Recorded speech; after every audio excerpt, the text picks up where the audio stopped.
Good afternoon. This is Scott with Hi-Lux Optics, back again for another weekly episode of The Bulletin. Our main story today, reflex sights more than 100 years ago. But first, some local stories. The Army has selected Sig Sauer to make its next-generation squad weapons. The XM5 and XM250 will fire the 6.8mm cartridge, which supposedly has somewhat less recoil than current rifle rounds. When the X designation, normally reserved for experimental designs, is finally dropped, the M5 will replace the M4, and the M250 will replace the M249. I do like consecutive numbers. Meanwhile, the Air Force is getting ready to distribute its latest squad-designated marksmanship rifle, though this one was designed by Heckler & Koch. It will be replacing the M24, so I can only hope that its current designation is the XM25. I doubt it, though. That's all for the local stories. After the break, the main story.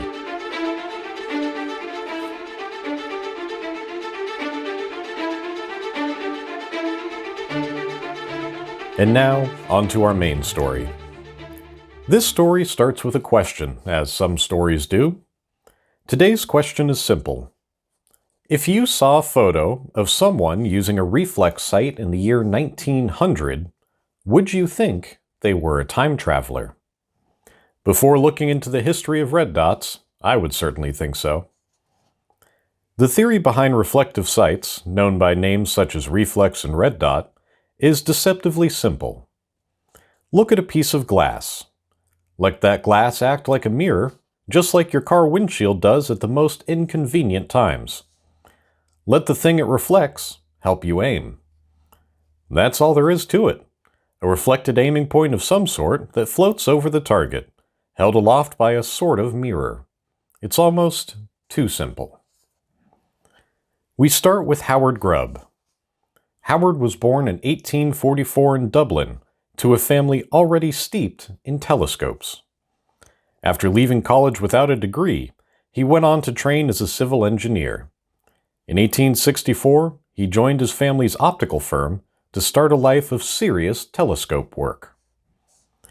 Under the name of the Grubb Telescope Company, Howard went on to build refractor telescopes for a number of observatories across Europe, powered by his family's electrically driven clock drives. In 1887, he was knighted. At this point, I might say something like the sky's the limit. Considering that Sir Howard Grubb already got his hands grubby building telescopes, it only seems fitting that something ground level was his next endeavor. In 1900, Howard premiered his latest invention, a reflective sight for small arms. Scopes were already in existence at this point, with magnifications as high as 20 power. Illuminated reticles existed to some degree, though they required a candle be installed in the scope. This inventor took a different approach, a non-magnifying optic that used the sunlight itself. Howard went to work combining a few simple elements to deliver a rather impressive product. Imagine, if you will, a closed red dot. A little boxier than the one you're picturing right now, actually. Throw a second small window up top, just above the objective end. Also, angle that window a bit to help the light enter directly from the sun. Now mount yourself up behind the optic and take a look on through. Looking into the eyepiece, you'll see whatever the reflex sight is pointed at. No added magnification, and a relatively small circular window. Meanwhile, the sunlight is streaming through the small window above the objective. The second objective window has a secret. A tiny reticle on the inner side of the glass. Sunlight streams past this reticle and down onto an angled, silvered glass, what we might know as a mirror. This silvered glass bounces the shadow of the reticle onto the inside of the objective glass. You are now seeing your target and a reticle simultaneously. The reflective sight has just been born. Nowadays, we'd know it as a closed reflex sight. In 1900, it was known as a curiosity. Reflex sights were by no means done with development, and Howard's work was far from over. Less than 2 decades after its premiere, the Reflex sight was being introduced to the military as a piece of specialty equipment for fighter aircraft in World War I. Curiously, his patent was used by the German military in the form of the EuG reflector sight, developed by the optical firm Optische Anstalt EuG in Berlin. These sights, in contrast to Howard's diminutive small arms modification, used electronic illumination. Light was sent through a similar reticle-bearing lens, though this time from below. It was bounced upward, appearing on the surface of a 45-degree beam splitter. The gun operator could align this sight quite easily, without the need for proper orientation on older mechanical sights. However revolutionary this design was, it was applied mostly on a trial basis. Before too long, and not long before World War II, French forces began adopting the reflex sights for their bombers and fighters. In the 1930s, this technology became a little more widespread, and other air forces began adopting the same. When war broke out again, these sights were equipped with even better capabilities. In 1939, the British combined the reflex sight with a gyroscope that accounted for the plane's velocity and rate of turn. The sight's reticle could now adjust for lead. But we're not here to talk about the gargantuan reflex sights that were mounted into airplanes. Instead, it's time to turn to the ground again for a look at small arms. The Nidar shotgun sight gained fame in 1945 for its use on, well, shotguns. This was a remarkably simple contraption, converting Howard's closed design into a more modern, open reflex configuration. Attached to a strip of metal a few inches long, the sight consisted of a front glass roughly 1.5 inches in diameter.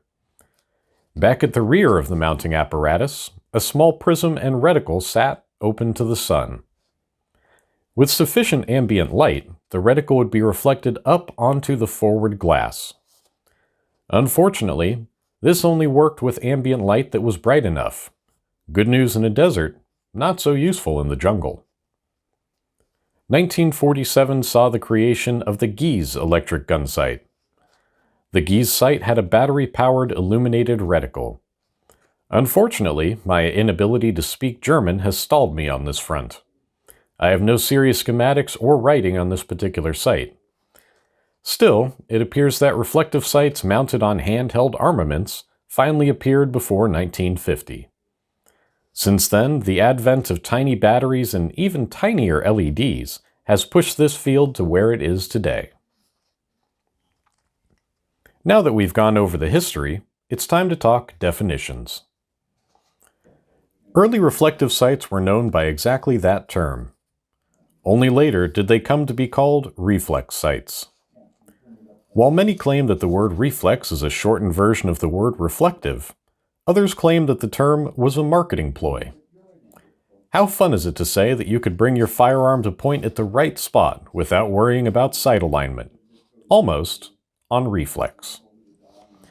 However it came to be, reflex sights were now permanently a part of the firearm world. Eventually, designers would drop the reticle in favor of the dot. The red dot sight would be born. Of course, nowadays we're reintroducing reticles to red dots. It's a little like history in reverse. It's a little like time travel. I'd like to finish with a quote from the Illustrated London News in 1887.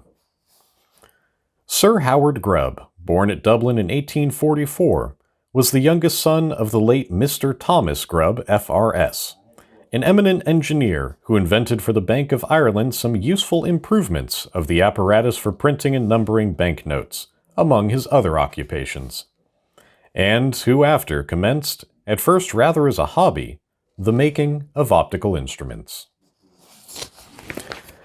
Well, this has been Scott with Hi-Lux, signing off.